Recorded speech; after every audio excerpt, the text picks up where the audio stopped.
أعوذ بالله من الشيطان الرجيم. بسم الله الرحمن الرحيم. ألف لام ميم. ذلك الكتاب لا ريب فيه هدى للمتقين الذين يؤمنون بالغيب ويقيمون الصلاة ومما رزقناهم ينفقون والذين يؤمنون بما أنزل إليك وما أنزل من قبلك وبالآخرة هم يوقنون أولئك على هدى من ربهم وأولئك هم المفلحون. إن الذين كفروا سواء عليهم أأنذرتهم أم لم تنذرهم لا يؤمنون. ختم الله على قلوبهم وعلى سمعهم وعلى أبصارهم غشاوة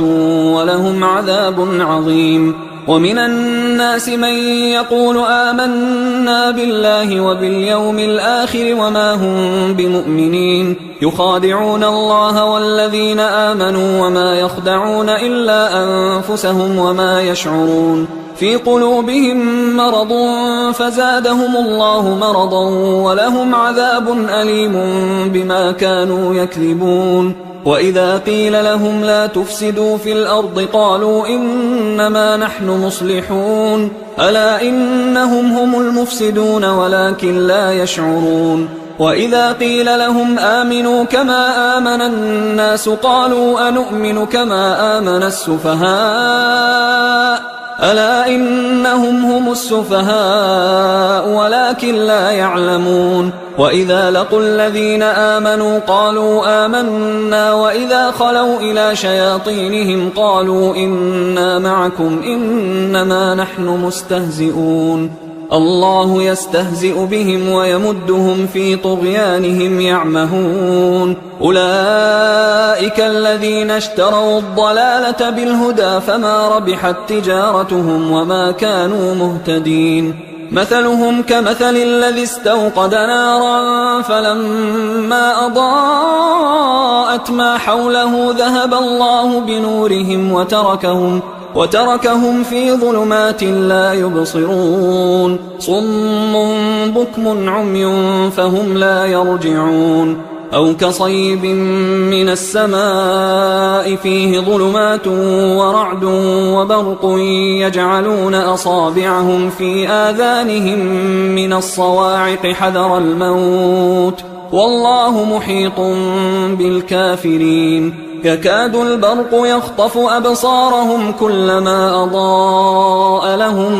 مشوا فيه وإذا أظلم عليهم قاموا ولو شاء الله لذهب بسمعهم وأبصارهم إن الله على كل شيء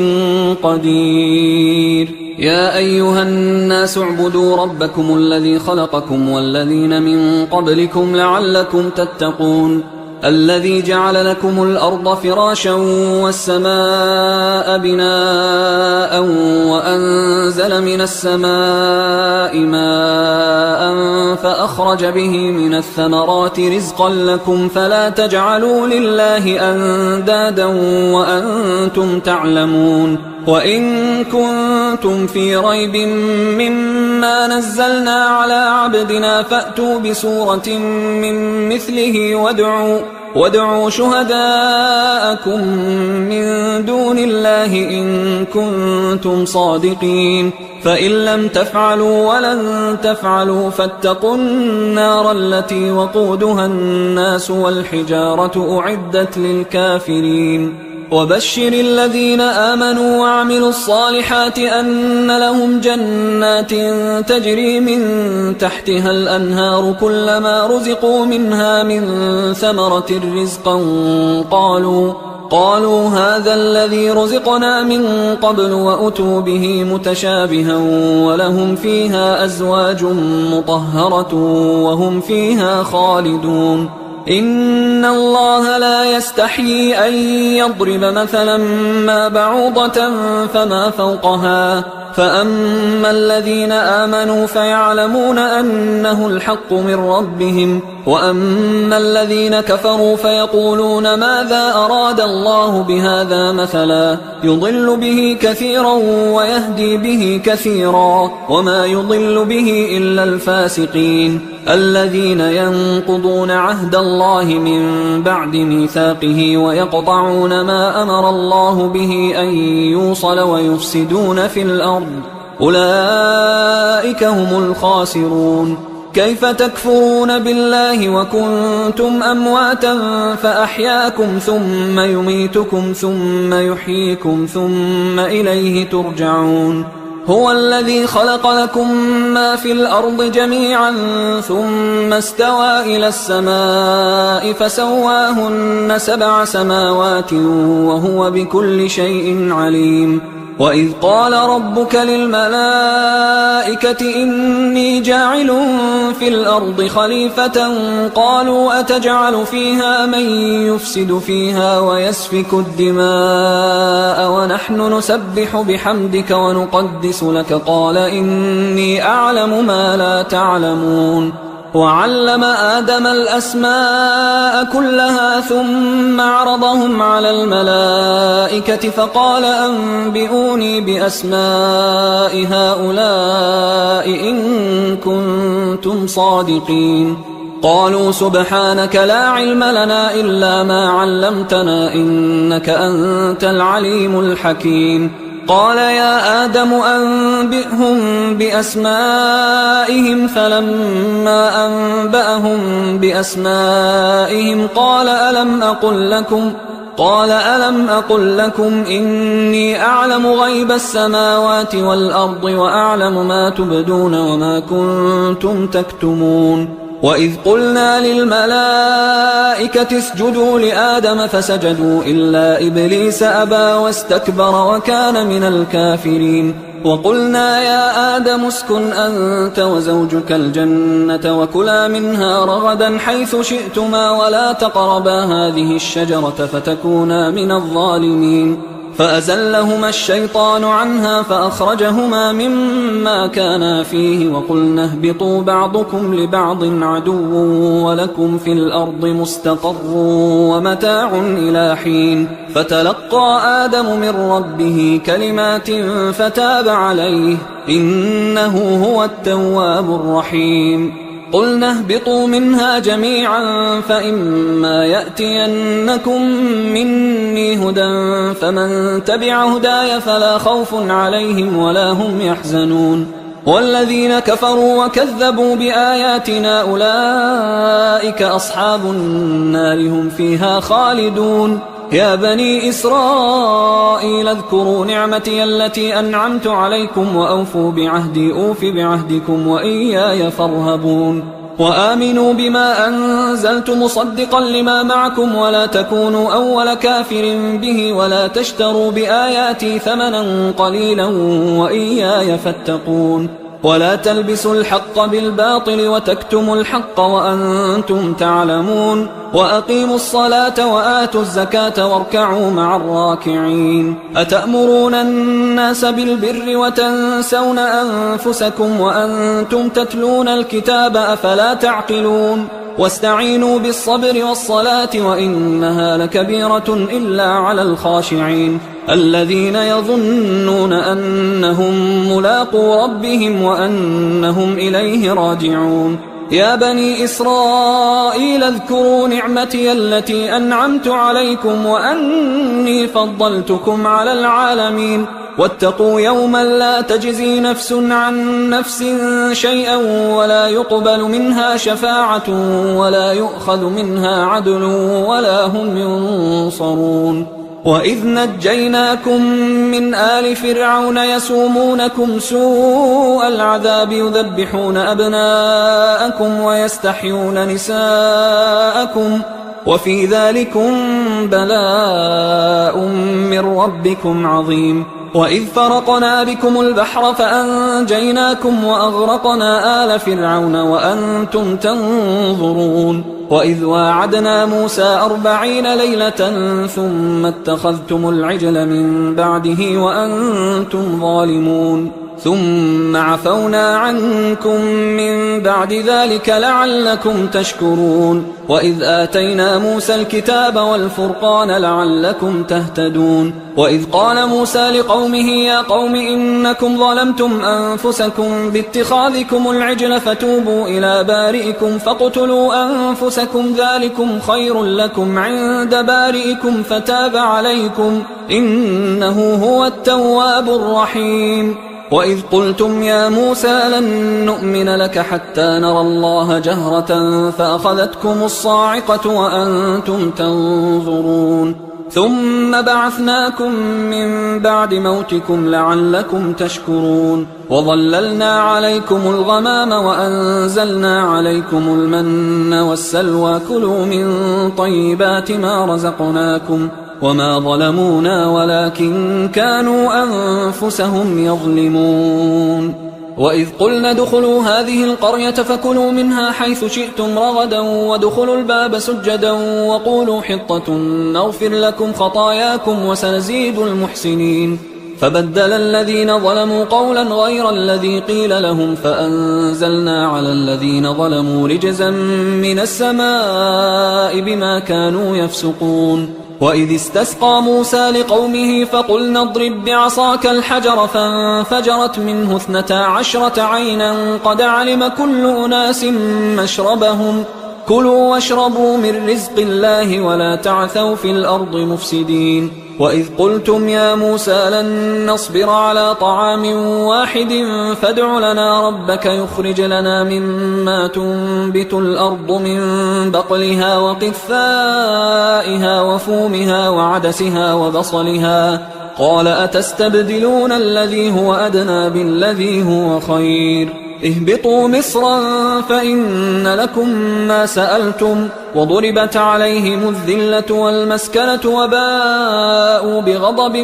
من الله ذلك بأنهم كانوا يكفرون بآيات الله ويقتلون النبيين بغير الحق ذلك بما عصوا وكانوا يعتدون إن الذين آمنوا والذين هادوا والنصارى والصابئين من آمن بالله واليوم الآخر وعمل صالحا فلهم أجرهم عند ربهم ولا خوف عليهم ولا هم يحزنون وإذ أخذنا ميثاقكم ورفعنا فوقكم الطور خذوا ما آتيناكم بقوة واذكروا ما فيه لعلكم تتقون ثم توليتم من بعد ذلك فلولا فضل الله عليكم ورحمته لكنتم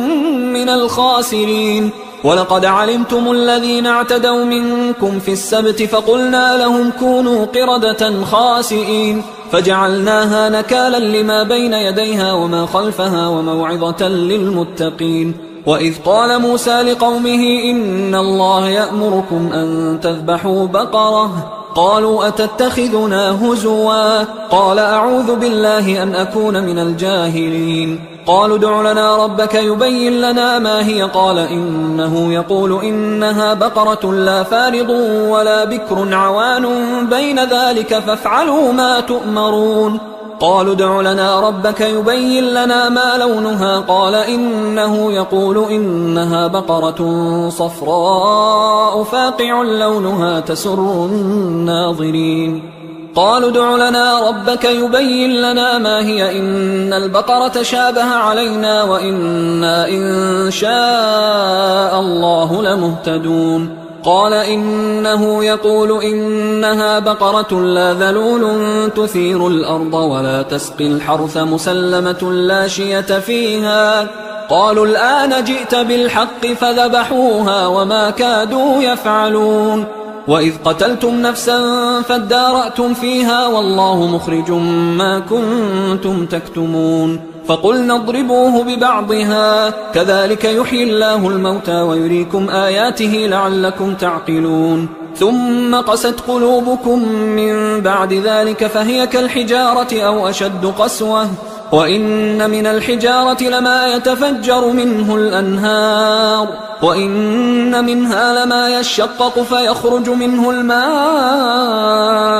وإن منها لما يهبط من خشية الله وما الله بغافل عما تعملون. أفتطمعون أن يؤمنوا لكم وقد كان فريق منهم يسمعون كلام الله ثم يحرفونه من بعد ما عقلوه وهم يعلمون. وإذا لقوا الذين آمنوا قالوا آمنا وإذا خلا بعضهم إلى بعض قالوا أتحدثونهم بما فتح الله عليكم ليحاجوكم به عند ربكم أفلا تعقلون. أولا يعلمون أن الله يعلم ما يسرون وما يعلنون. ومنهم أميون لا يعلمون الكتاب إلا أماني وإنهم إلا يظنون. فويل للذين يكتبون الكتاب بأيديهم ثم يقولون هذا من عند الله ليشتروا به ثمنا قليلا فويل لهم مما كتبت أيديهم وويل لهم مما يكسبون. وقالوا لن تمسنا النار إلا أياما معدودة قل أتخذتم عند الله عهدا فلن يخلف الله عهده أم تقولون على الله ما لا تعلمون. بلى من كسب سيئة وأحاطت به خطيئته فأولئك أصحاب النار هم فيها خالدون. والذين آمنوا وعملوا الصالحات أولئك أصحاب الجنة هم فيها خالدون. وإذ أخذنا ميثاق بني إسرائيل لا تعبدون إلا الله وبالوالدين إحسانا وذي القربى واليتامى والمساكين وقولوا للناس حسنا وأقيموا الصلاة وآتوا الزكاة ثم توليتم إلا قليلا منكم وأنتم معرضون. وإذ أخذنا ميثاقكم لا تسفكون دماءكم ولا تخرجون أنفسكم من دياركم ثم أقررتم وأنتم تشهدون ثم أنتم هؤلاء تقتلون أنفسكم وتخرجون فريقا منكم من ديارهم تظاهرون عليهم بالإثم والعدوان وإن يأتوكم أسارى تفادوهم وهو محرم عليكم إخراجهم أفتؤمنون ببعض الكتاب وتكفرون ببعض فما جزاء من يفعل ذلك منكم إلا خزي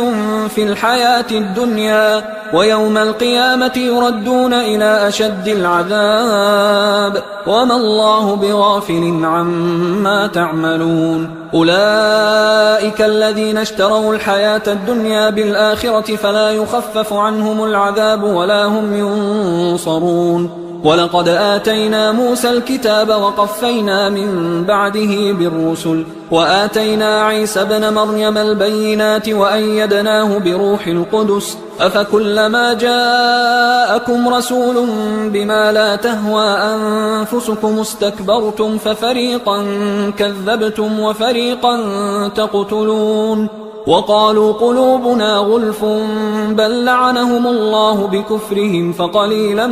ما يؤمنون. ولما جاءهم كتاب من عند الله مصدق لما معهم وكانوا من قبل يستفتحون على الذين كفروا فلما جاءهم ما عرفوا كفروا به فلعنة الله على الكافرين. بئس ما اشتروا به أنفسهم أن يكفروا بما أنزل الله بغيا أن ينزل الله من فضله على من يشاء من عباده فباءوا بغضب على غضب وللكافرين عذاب مهين. وإذا قيل لهم آمنوا بما أنزل الله قالوا نؤمن بما أنزل علينا ويكفرون بما وراءه وهو الحق مصدقا لما معهم قل فلم تقتلون أنبياء الله من قبل إن كنتم مؤمنين ولقد جاءكم موسى بالبينات ثم اتخذتم العجل من بعده وأنتم ظالمون وإذ أخذنا ميثاقكم ورفعنا فوقكم الطور خذوا ما آتيناكم بقوة واسمعوا قالوا سمعنا وعصينا وأشربوا في قلوبهم العجل بكفرهم قل بئس ما يأمركم به إيمانكم إن كنتم مؤمنين قل إن كانت لكم الدار الآخرة عند الله خالصة من دون الناس فتمنوا الموت إن كنتم صادقين ولن يتمنوه أبدا بما قدمت أيديهم والله عليم بالظالمين ولتجدنهم أحرص الناس على حياة ومن الذين أشركوا يود أحدهم لو يعمر 1000 سنة وما هو بمزحزحه من العذاب أن يعمر والله بصير بما يعملون قل من كان عدوا لجبريل فإنه نزله على قلبك بإذن الله مصدقا لما بين يديه وهدى وبشرى للمؤمنين من كان عدوا لله وملائكته ورسله وجبريل وميكال فإن الله عدو للكافرين ولقد أنزلنا إليك آيات بينات وما يكفر بها إلا الفاسقون أوكلما عاهدوا عهدا نبذه فريق منهم بل أكثرهم لا يؤمنون ولما جاءهم رسول من عند الله مصدق لما معهم نبذ فريق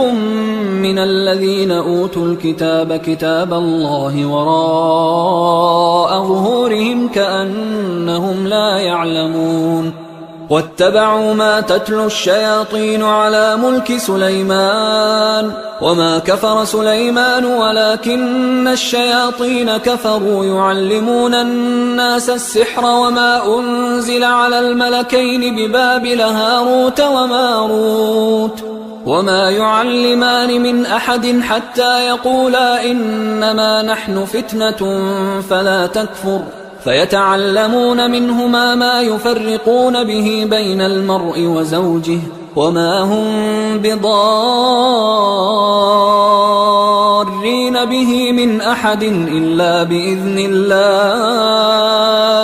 ويتعلمون ما يضرهم ولا ينفعهم ولقد علموا لمن اشتراه ما له في الآخرة من خلاق ولبئس ما شروا به أنفسهم لو كانوا يعلمون ولو أنهم آمنوا واتقوا لمثوبة من عند الله خير لو كانوا يعلمون يا أيها الذين آمنوا لا تقولوا راعنا وقولوا انظرنا واسمعوا وللكافرين عذاب أليم ما يود الذين كفروا من أهل الكتاب ولا المشركين أن ينزل عليكم من خير من ربكم والله يختص برحمته من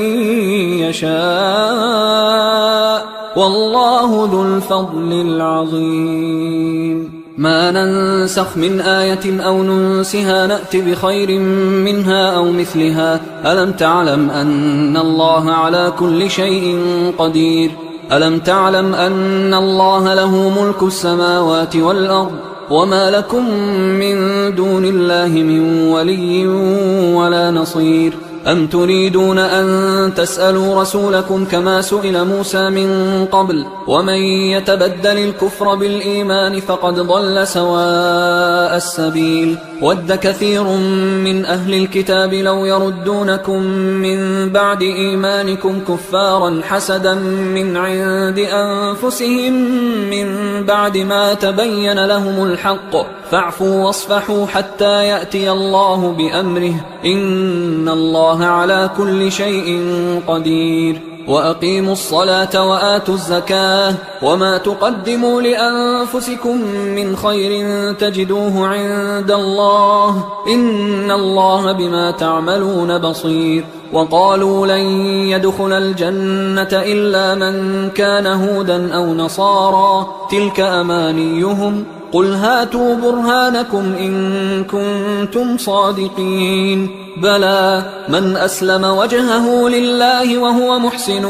فله أجره عند ربه ولا خوف عليهم ولا هم يحزنون وقالت اليهود ليست النصارى على شيء وقالت النصارى ليست اليهود على شيء وهم يتلون الكتاب كذلك قال الذين لا يعلمون مثل قولهم فالله يحكم بينهم يوم القيامة فيما كانوا فيه يختلفون ومن أظلم ممن منع مساجد الله أن يذكر فيها اسمه وسعى في خرابها أولئك ما كان لهم أن يدخلوها إلا خائفين لهم في الدنيا خزي ولهم في الآخرة عذاب عظيم ولله المشرق والمغرب فأينما تولوا فثم وجه الله إن الله واسع عليم وقالوا اتخذ الله ولدا سبحانه بل له ما في السماوات والأرض كل له قانتون بديع السماوات والأرض وإذا قضى أمرا فإنما يقول له كن فيكون وقال الذين لا يعلمون لولا يكلمنا الله أو تأتينا آية كذلك قال الذين من قبلهم مثل قولهم تشابهت قلوبهم قد بينا الآيات لقوم يوقنون إنا أرسلناك بالحق بشيرا ونذيرا ولا تسأل عن أصحاب الجحيم ولن ترضى عنك اليهود ولا النصارى حتى تتبع ملتهم قل إن هدى الله هو الهدى ولئن اتبعت أهواءهم بعد الذي جاءك من العلم ما لك من الله من ولي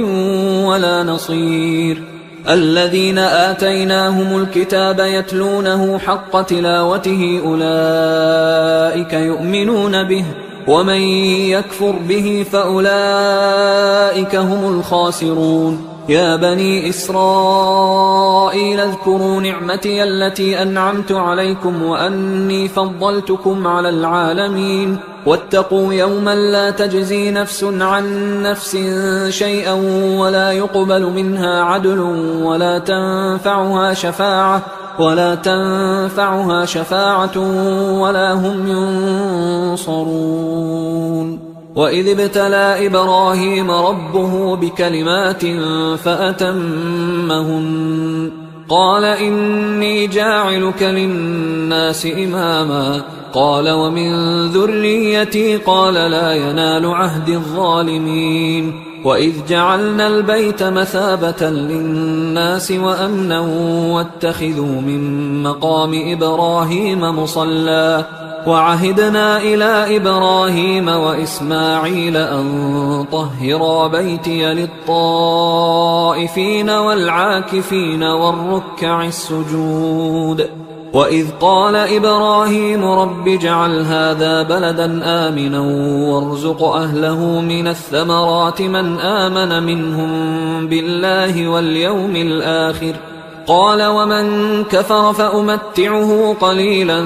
ثم أضطره إلى عذاب النار وبئس المصير وإذ يرفع إبراهيم القواعد من البيت وإسماعيل ربنا تقبل منا إنك أنت السميع العليم ربنا وجعلنا مسلمين لك ومن ذريتنا أمة مسلمة لك وأرنا مناسكنا وتب علينا إنك أنت التواب الرحيم ربنا وبعث فيهم رسولا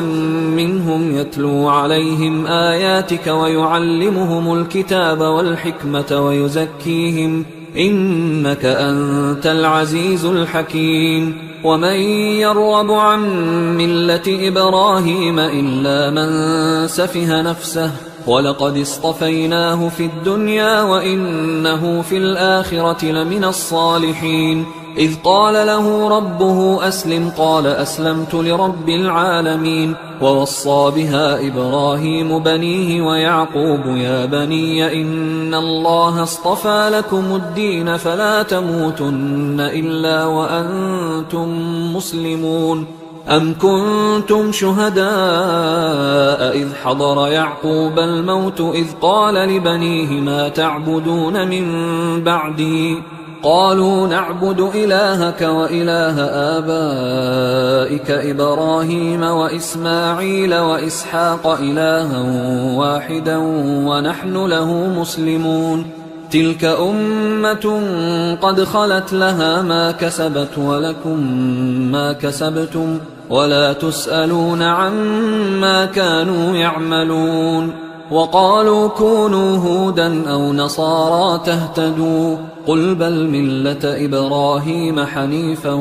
وما كان من المشركين. قولوا آمنا بالله وما أنزل إلينا وما أنزل إلى إبراهيم وإسماعيل وإسحاق ويعقوب والأسباط وما أوتي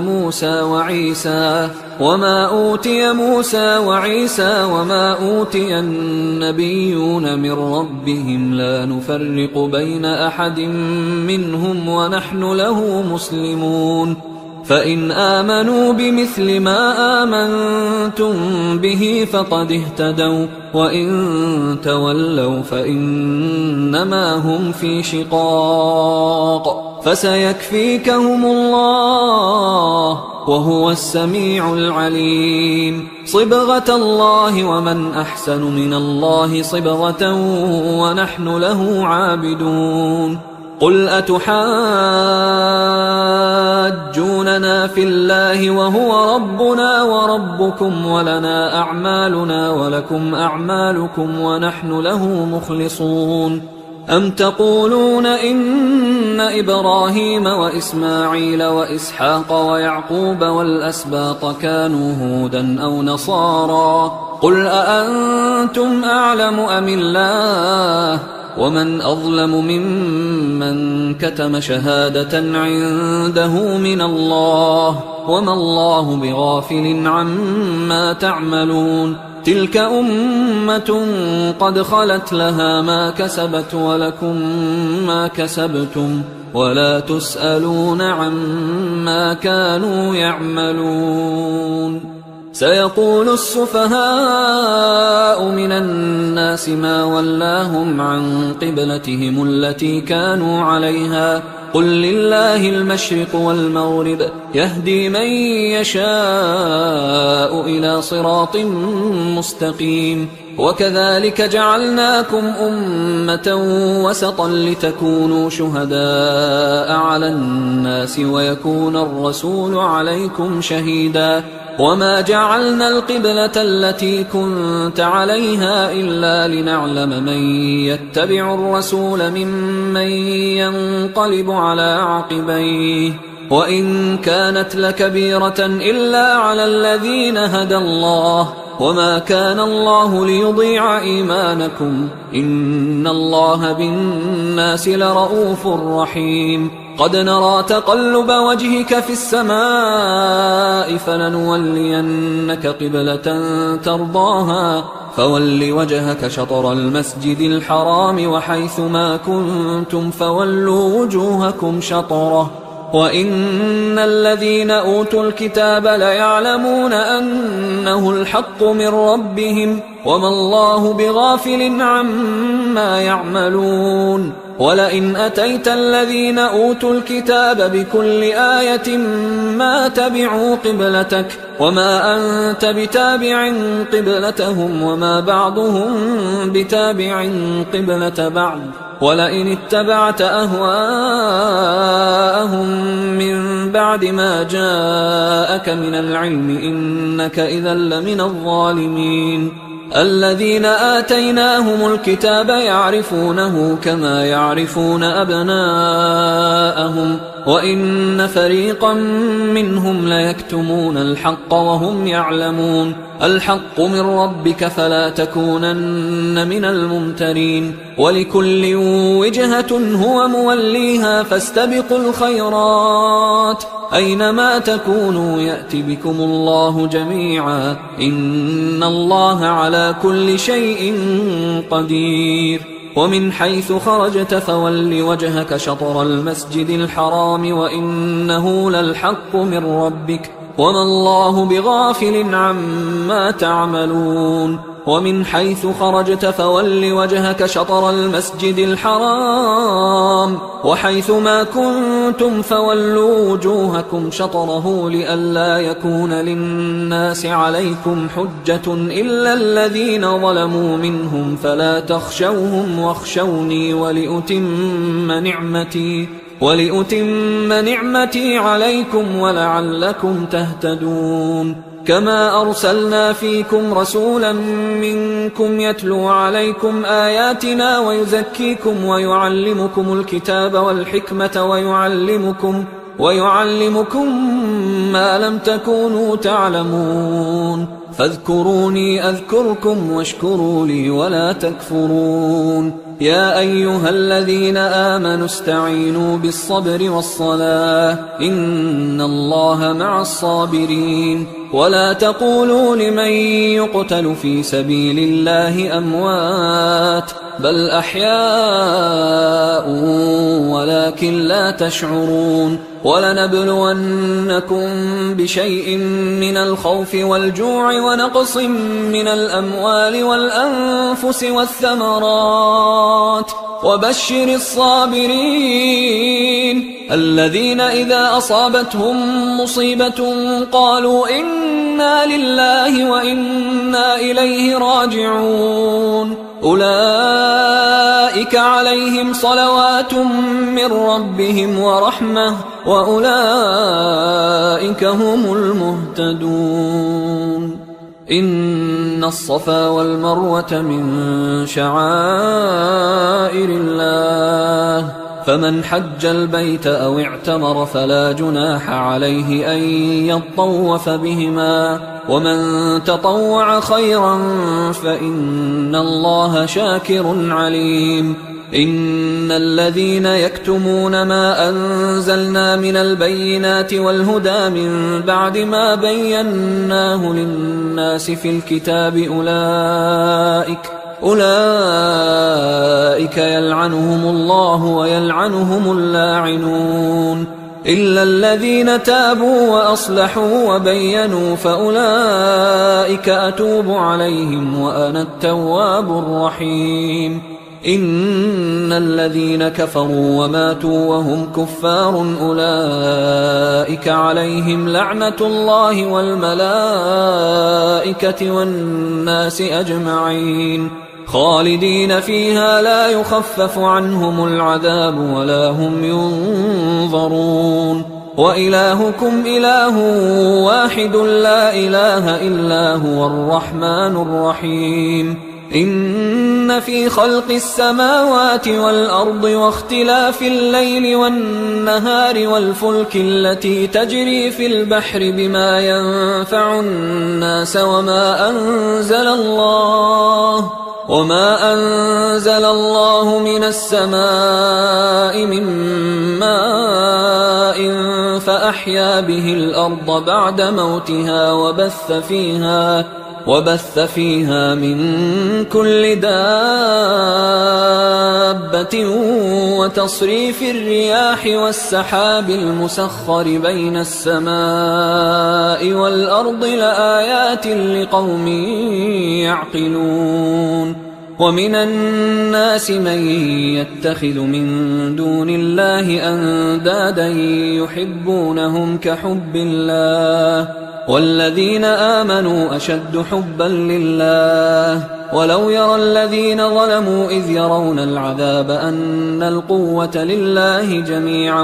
وأن الله شديد العذاب إذ تبرأ الذين اتبعوا من الذين اتبعوا ورأوا العذاب وتقطعت بهم الأسباب وقال الذين اتبعوا لو أن لنا كرة فنتبرأ منهم كما تبرأوا منا كذلك يريهم الله أعمالهم حسرات عليهم وما هم بخارجين من النار. يا أيها الناس كلوا مما في الأرض حلالا طيبا ولا تتبعوا خطوات الشيطان إنه لكم عدو مبين. إنما يأمركم بالسوء والفحشاء وأن تقولوا على الله ما لا تعلمون. وإذا قيل لهم اتبعوا ما أنزل الله قالوا بل نتبع ما ألفينا عليه آباءنا أولو كان آباؤهم لا يعقلون شيئا ولا يهتدون. ومثل الذين كفروا كمثل الذي ينعق بما لا يسمع إلا دعاء ونداء صم بكم عمي فهم لا يعقلون. يا أيها الذين آمنوا كلوا من طيبات ما رزقناكم واشكروا لله إن كنتم إياه تعبدون. إنما حرم عليكم الميتة والدم ولحم الخنزير وما أهل به لغير الله فمن اضطر غير باغ ولا عاد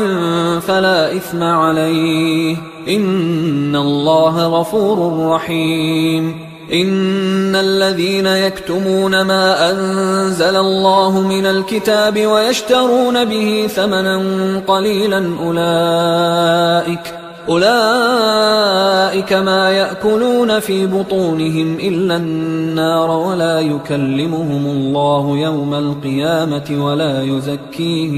ولا يزكيهم ولهم عذاب أليم. أولئك الذين اشتروا الضلالة بالهدى والعذاب بالمغفرة فما أصبرهم على النار ذلك بأن الله نزل الكتاب بالحق وإن الذين اختلفوا في الكتاب لفي شقاق بعيد. ليس البر أن تولوا وجوهكم قبل المشرق والمغرب ولكن البر من آمن بالله واليوم الآخر والملائكة والكتاب والنبيين وآتى المال على حبه ذوي القربى واليتامى والمساكين وابن السبيل والسائلين وفي الرقاب وأقام الصلاة وآتى الزكاة والموفون بعهدهم إذا عاهدوا والصابرين في البأساء والضراء وحين البأس أولئك الذين صدقوا وأولئك هم المتقون. يا أيها الذين آمنوا كتب عليكم القصاص في القتلى الحر بالحر والعبد بالعبد والأنثى بالأنثى فمن عفي له من أخيه شيء فاتباع بالمعروف وأداء إليه بإحسان ذلك تخفيف من ربكم ورحمة فمن اعتدى بعد ذلك فله عذاب أليم. ولكم في القصاص حياة يا أولي الألباب لعلكم تتقون. كتب عليكم إذا حضر أحدكم الموت إن ترك خيرا الوصية للوالدين والأقربين بالمعروف حقا على المتقين فمن بدله بعدما سمعه فإنما إثمه على الذين يبدلونه إن الله سميع عليم. فمن خاف من موص جنفا أو إثما فأصلح بينهم فلا إثم عليه إن الله غفور رحيم. يا أيها الذين آمنوا كتب عليكم الصيام كما كتب على الذين من قبلكم لعلكم تتقون أياما معدودات، فمن كان منكم مريضا أو على سفر فعدة من أيام أخر، وعلى الذين يطيقونه فدية طعام مسكين، فمن تطوع خيرا فهو خير له، وأن تصوموا خير لكم إن كنتم تعلمون. شهر رمضان الذي أنزل فيه القرآن هدى للناس وبينات من الهدى والفرقان، فمن شهد منكم الشهر فليصمه، ومن كان مريضا أو على سفر فعدة من أيام أخر، يريد الله بكم اليسر ولا يريد بكم العسر ولتكملوا العدة ولتكبروا الله على ما هداكم ولعلكم تشكرون. وإذا سألك عبادي عني فإني قريب أجيب دعوة الداعي إذا دعان، فليستجيبوا لي وليؤمنوا بي لعلهم يرشدون. أحل لكم ليلة الصيام الرفث إلى نسائكم هن لباس لكم وأنتم لباس لهن، علم الله أنكم كنتم تختانون أنفسكم فتاب عليكم وعفى عنكم، فالآن باشروهن وابتغوا ما كتب الله لكم، وكلوا واشربوا حتى يتبين لكم الخيط الأبيض من الخيط الأسود من الفجر، ثم أتموا الصيام إلى الليل، ولا تباشروهن وأنتم عاكفون في المساجد، تلك حدود الله فلا تقربوها، كذلك يبين الله آياته للناس لعلهم يتقون. ولا تأكلوا أموالكم بينكم بالباطل وتدلوا بها إلى الحكام لتأكلوا فريقا من أموال الناس بالإثم وأنتم تعلمون. يسألونك عن الأهلة قل هي مواقيت للناس والحج، وليس البر بأن تأتوا البيوت من ظهورها ولكن البر من اتقى، وأتوا البيوت من أبوابها واتقوا الله لعلكم تفلحون. وقاتلوا في سبيل الله الذين يقاتلونكم ولا تعتدوا إن الله لا يحب المعتدين. وقتلوهم حيث ثقفتموهم وأخرجوهم من حيث أخرجوكم والفتنة أشد من القتل، ولا تقاتلوهم عند المسجد الحرام حتى يقاتلوكم فيه، فإن قاتلوكم فاقتلوهم، كذلك جزاء الكافرين، فإن انتهوا فإن الله غفور رحيم. وقاتلوهم حتى لا تكون فتنة ويكون الدين لله، فإن انتهوا فلا عدوان إلا على الظالمين. الشهر الحرام بالشهر الحرام والحرمات قصاص، فمن اعتدى عليكم فاعتدوا عليه بمثل ما اعتدى عليكم، واتقوا الله واعلموا أن الله مع المتقين. وأنفقوا في سبيل الله ولا تلقوا بأيديكم إلى التهلكة وأحسنوا إن الله يحب المحسنين. وأتموا الحج والعمرة لله، فإن أحصرتم فما استيسر من الهدي، ولا تحلقوا رؤوسكم حتى يبلغ الهدي محله، فمن كان منكم مريضا أو به أذى من رأسه ففدية من صيام أو صدقة أو نسك، فإذا أمنتم فمن تمتع بالعمرة إلى الحج فما استيسر من الهدي، فمن لم يجد فصيام 3 أيام في الحج و7 إذا رجعتم، تلك 10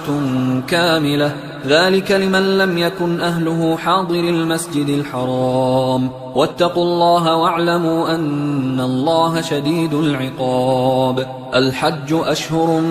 معلومات، فمن فرض فيهن الحج فلا رفث ولا فسوق ولا جدال في الحج وما تفعلوا من خير يعلمه الله وتزودوا فإن خير الزاد التقوى واتقون يا أولي الألباب ليس عليكم جناح أن تبتغوا فضلا من ربكم فإذا أفضتم من عرفات فاذكروا الله عند المشعر الحرام واذكروه كما هداكم وإن كنتم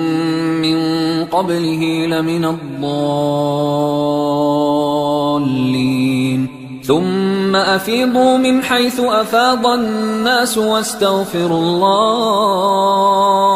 إن الله غفور رحيم فإذا قضيتم مناسككم فاذكروا الله كذكركم آباءكم أو أشد ذكرا فمن الناس من يقول ربنا آتنا في الدنيا وما له في الآخرة من خلاق ومنهم من يقول ربنا آتنا في الدنيا حسنة وفي الآخرة حسنة وقنا عذاب النار أولئك لهم نصيب مما كسبوا والله سريع الحساب واذكروا الله في أيام معدودات فمن تعجل في يومين فلا إثم عليه ومن تأخر فلا إثم عليه لمن اتقى واتقوا الله واعلموا أنكم إليه تحشرون ومن الناس من يعجبك قوله في الحياة الدنيا ويشهد الله على ما في قلبه وهو ألد الخصام وإذا تولى سعى في الأرض ليفسد فيها ويهلك الحرث والنسل والله لا يحب الفساد وإذا قيل له اتق الله أخذته العزة بالإثم فحسبه جهنم ولبئس المهاد ومن الناس من يشري نفسه ابتغاء مرضات الله والله رؤوف بالعباد يا أيها الذين آمنوا ادخلوا في السلم كافة ولا تتبعوا خطوات الشيطان إنه لكم عدو مبين فإن زللتم من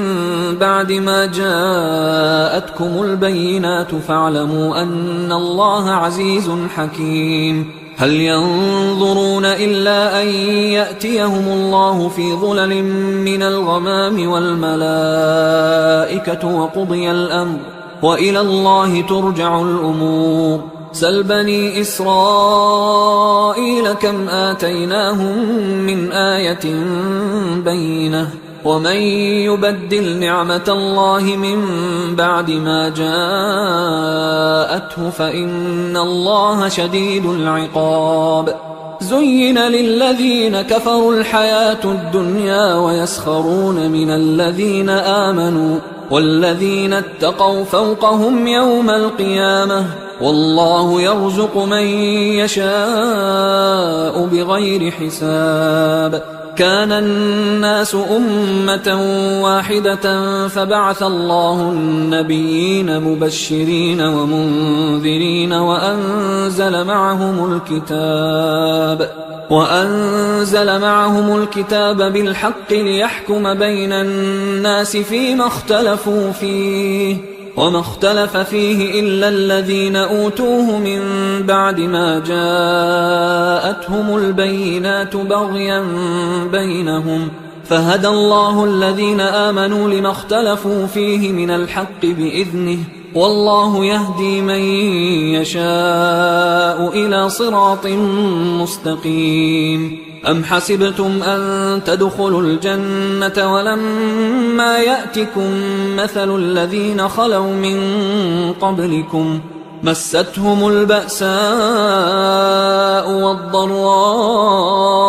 وزلزلوا حتى يقول الرسول والذين آمنوا معه متى نصر الله ألا إن نصر الله قريب يسألونك ماذا ينفقون قل ما أنفقتم من خير فللوالدين والأقربين واليتامى والمساكين وابن السبيل وما تفعلوا من خير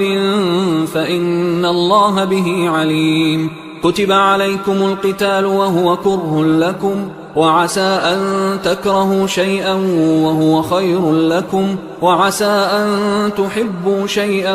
وهو شر لكم والله يعلم وأنتم لا تعلمون يسألونك عن الشهر الحرام قتال فيه قل قتال فيه كبير وصد عن سبيل الله وكفر به والمسجد الحرام وإخراج أهله منه أكبر عند الله والفتنة أكبر من القتل ولا يزالون يقاتلونكم حتى يردوكم عن دينكم إن استطاعوا ومن يرتدد منكم عن دينه فيمت وهو كافر فأولئك حبطت أعمالهم في الدنيا والآخرة وأولئك أصحاب النار هم فيها خالدون إن الذين آمنوا والذين هاجروا وجاهدوا في سبيل الله أولئك يرجون رحمة الله والله غفور رحيم يسألونك عن الخمر والميسر قل فيهما إثم كبير ومنافع للناس وإثمهما أكبر من نفعهما ويسألونك ماذا ينفقون قل العفو كذلك يبين الله لكم الآيات لعلكم تتفكرون في الدنيا والآخرة ويسألونك عن اليتامى قل إصلاح لهم خير وإن تخالطوهم فإخوانكم والله يعلم المفسد من المصلح ولو شاء الله لأعنتكم إن الله عزيز حكيم ولا تنكحوا المشركات حتى يؤمنوا ولأمة مؤمنة خير من مشركة ولو أعجبتكم ولا تنكحوا المشركين حتى يؤمنوا ولعبد مؤمن خير من مشرك ولو أعجبكم أولئك يدعون إلى النار والله يدعو إلى الجنة والمغفرة بإذنه ويبين آياته للناس لعلهم يتذكرون ويسألونك عن المحيض قل هو أذى فاعتزلوا النساء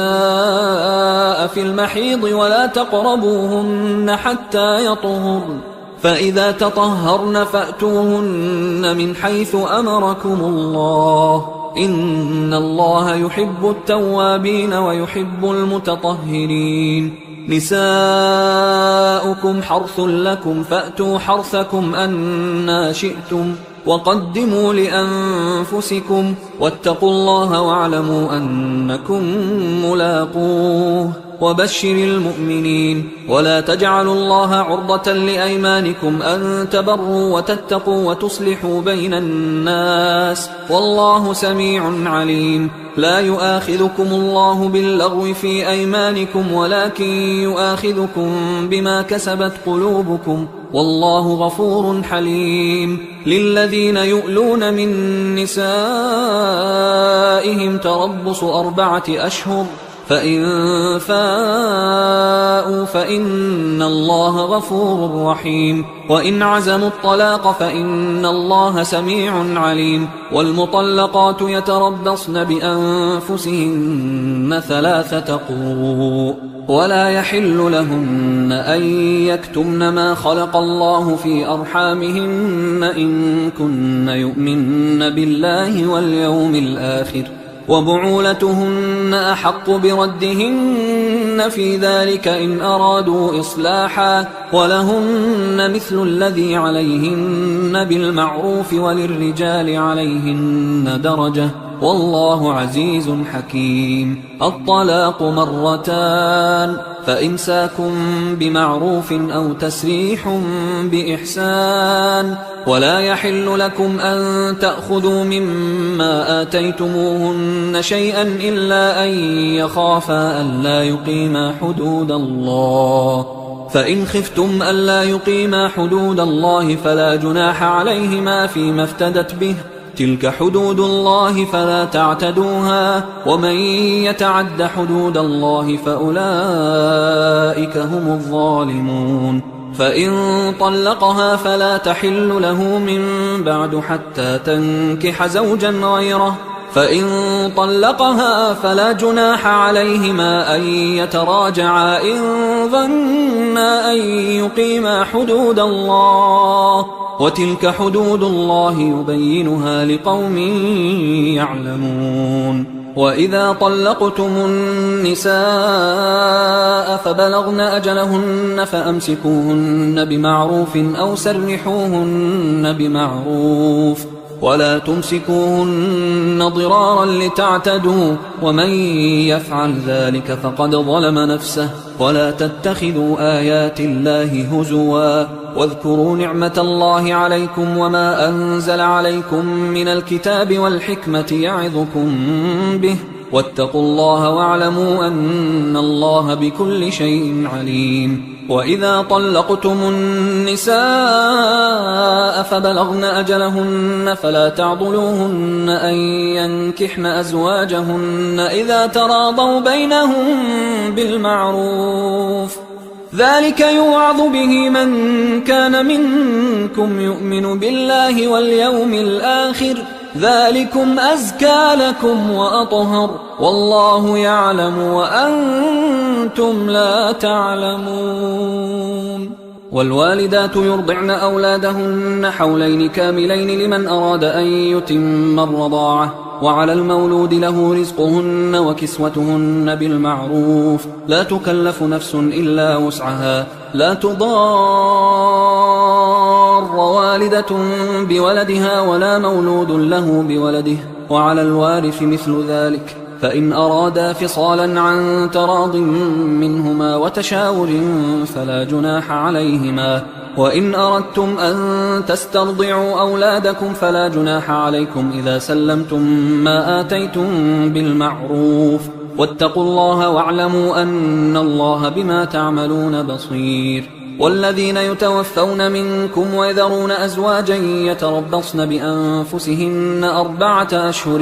و10، فإذا بلغن أجلهن فلا جناح عليكم فيما فعلن في أنفسهن بالمعروف، والله بما تعملون خبير. ولا جناح عليكم فيما عرضتم به من خطبة النساء أو أكننتم في أنفسكم، علم الله أنكم ستذكرونهن ولكن لا تواعدوهن سرا إلا أن تقولوا قولا معروفا، ولا تعزموا عقدة النكاح حتى يبلغ الكتاب أجله، واعلموا أن الله يعلم ما في أنفسكم فاحذروه، واعلموا أن الله غفور حليم. لا جناح عليكم إن طلقتم النساء ما لم تمسوهن أو تفرضوا لهن فريضة، ومتعوهن على الموسع قدره وعلى المقتر قدره متاعا بالمعروف حقا على المحسنين. وإن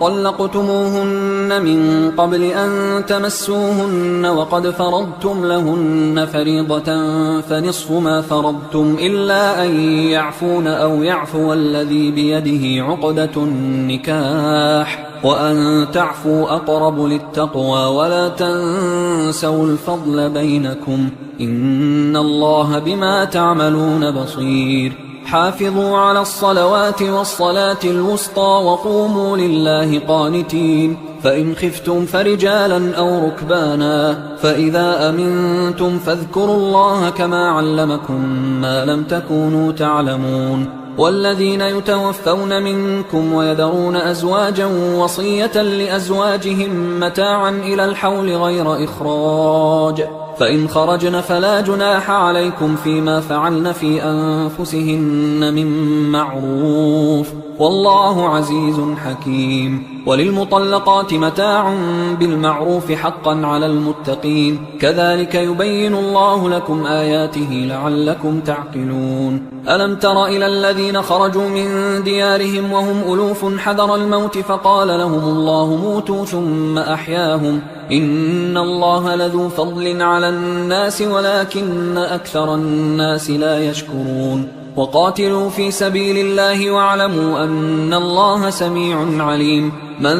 ذا الذي يقرض الله قرضا حسنا فيضاعفه له أضعافا كثيرة والله يقبض ويبسط وإليه ترجعون ألم تر إلى الملأ من بني إسرائيل من بعد موسى إذ قالوا لنبي له مبعث لنا ملكا نقاتل في سبيل الله قال هل عسيتم إن كتب عليكم القتال ألا تقاتلوا قالوا وما لنا ألا نقاتل في سبيل الله وقد أخرجنا من ديارنا وأبنائنا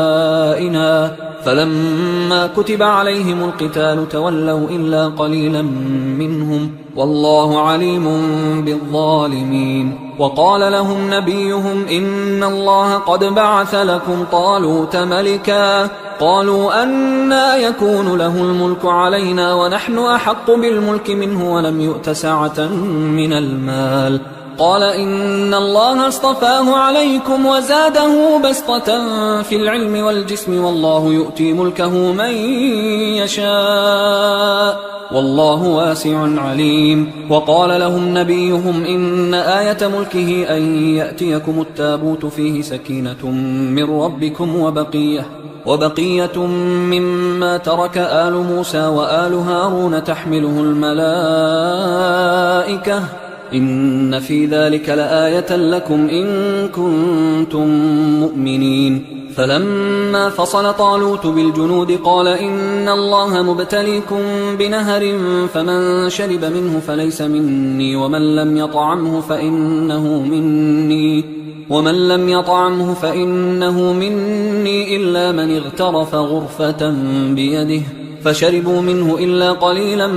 منهم فلما جاوزه هو والذين آمنوا معه قالوا لا طاقة لنا اليوم بجالوت وجنوده قال الذين يظنون أنهم ملاقوا الله كم من فئة قليلة غلبت فئة كثيرة بإذن الله والله مع الصابرين ولما برزوا لجالوت وجنوده قالوا ربنا أفرغ علينا صبرا وثبت أقدامنا وانصرنا على القوم الكافرين فهزموهم بإذن الله وقتل داود جالوت وآتاه الله الملك والحكمة وعلمه مما يشاء ولولا دفع الله الناس بعضهم ببعض لفسدت الأرض ولكن الله ذو فضل على العالمين تلك آيات الله نتلوها عليك بالحق وإنك لمن المرسلين تلك الرسل فضلنا بعضهم على بعض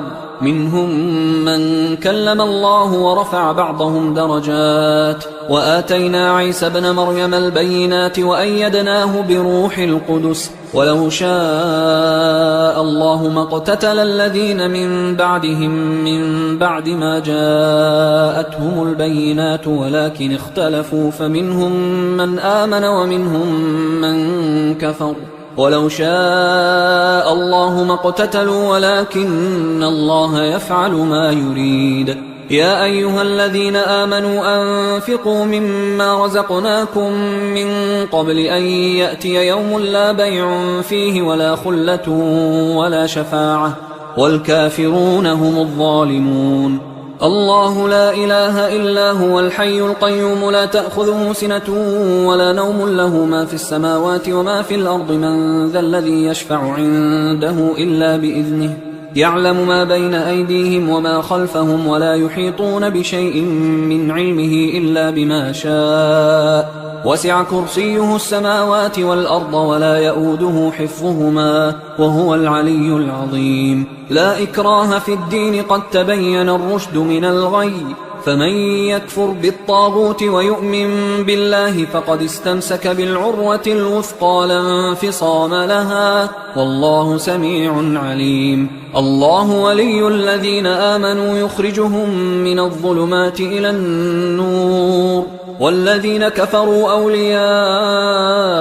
الطاغوت يخرجونهم من النور إلى الظلمات أولئك أصحاب النار هم فيها خالدون. ألم تر إلى الذي حاج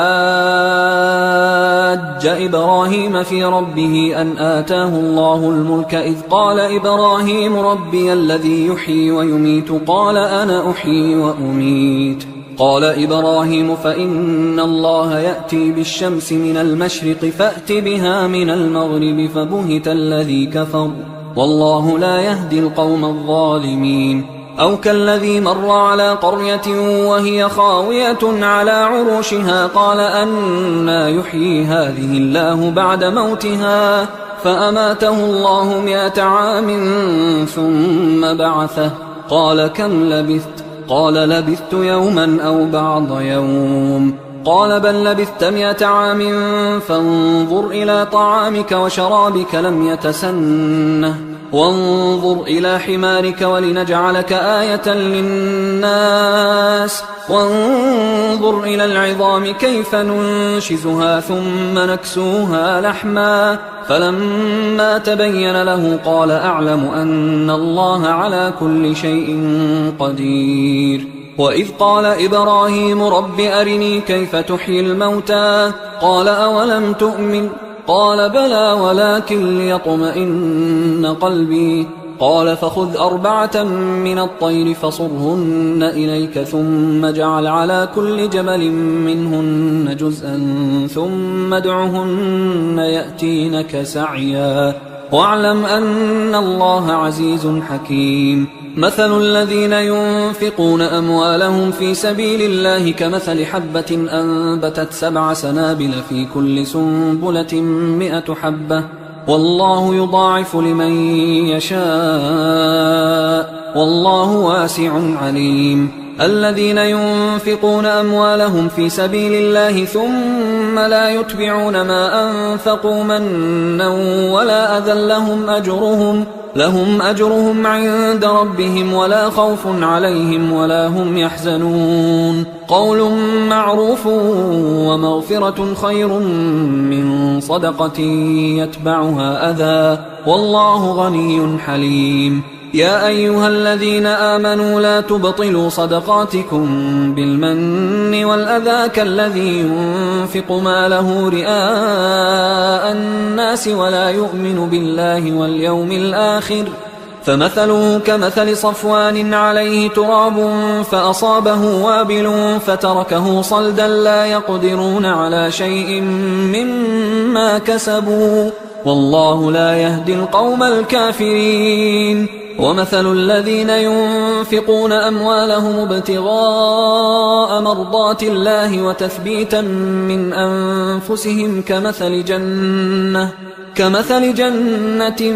بربوة أصابها وابل فآتت أكلها ضعفين فإن لم يصبها وابل فطل والله بما تعملون بصير. أيود أحدكم أن تكون له جنة من نخيل وأعناب تجري من تحتها الأنهار له فيها من كل الثمرات وأصابه الكبر وله ذرية ضعفاء فأصابها إعصار فيه نار فاحترقت كذلك يبين الله لكم الآيات لعلكم تتفكرون. يا أيها الذين آمنوا أنفقوا من طيبات ما كسبتم ومما أخرجنا لكم من الأرض ولا تيمموا الخبيث منه تنفقون ولستم بآخذيه إلا أن تغمضوا فيه واعلموا أن الله غني حميد. الشيطان يعدكم الفقر ويأمركم بالفحشاء والله يعدكم مغفرة منه وفضلا والله واسع عليم. يؤتي الحكمة من يشاء ومن يؤت الحكمة فقد أوتي خيرا كثيرا وما يذكر إلا أولو الألباب. وما أنفقتم من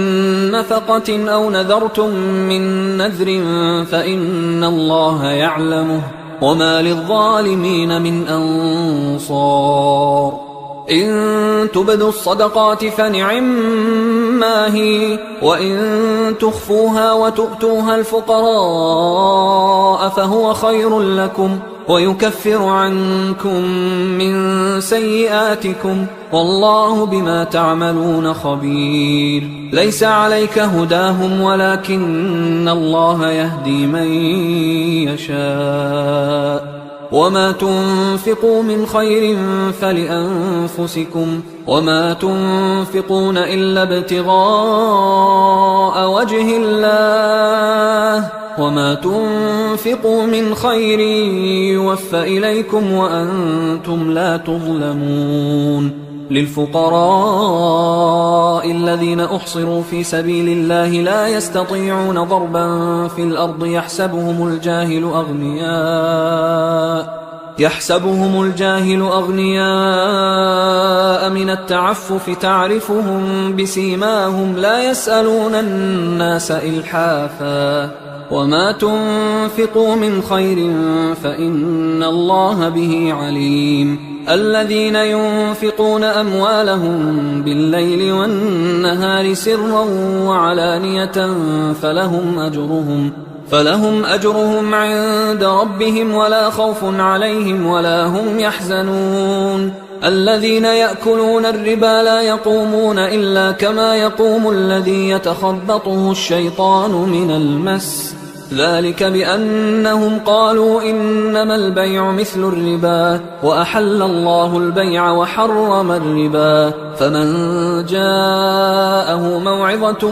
من ربه فانتهى فله ما سلف وأمره إلى الله ومن عاد فأولئك أصحاب النار هم فيها خالدون يمحق الله الربا ويربي الصدقات والله لا يحب كل كفار أثيم إن الذين آمنوا وعملوا الصالحات وأقاموا الصلاة وآتوا الزكاة لهم أجرهم عند ربهم ولا خوف عليهم ولا هم يحزنون يا أيها الذين آمنوا اتقوا الله وذروا ما بقي من الربا إن كنتم مؤمنين فإن لم تفعلوا فأذنوا بحرب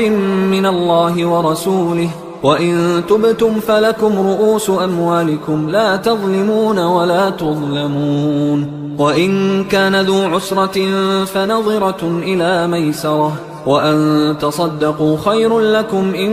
كنتم تعلمون واتقوا يوما ترجعون فيه إلى الله ثم توفى كل نفس ما كسبت وهم لا يظلمون يا أيها الذين آمنوا إذا تداينتم بدين إلى أجل مسمى فاكتبوه وليكتب بينكم كاتب بالعدل ولا يأب كاتب أن يكتب كما علمه الله فليكتب وليملل الذي عليه الحق وليتق الله ربه ولا يبخس منه شيئا فإن كان الذي عليه الحق سفيها أو ضعيفا أو لا يستطيع أن يمله فليملل وليه بالعدل واستشهدوا شهيدين من رجالكم فإن لم يكونا رجلين فرجل وامرأتان ممن ترضون من الشهداء أن تضل إحداهما فتذكر إحداهما الأخرى ولا يأبى الشهداء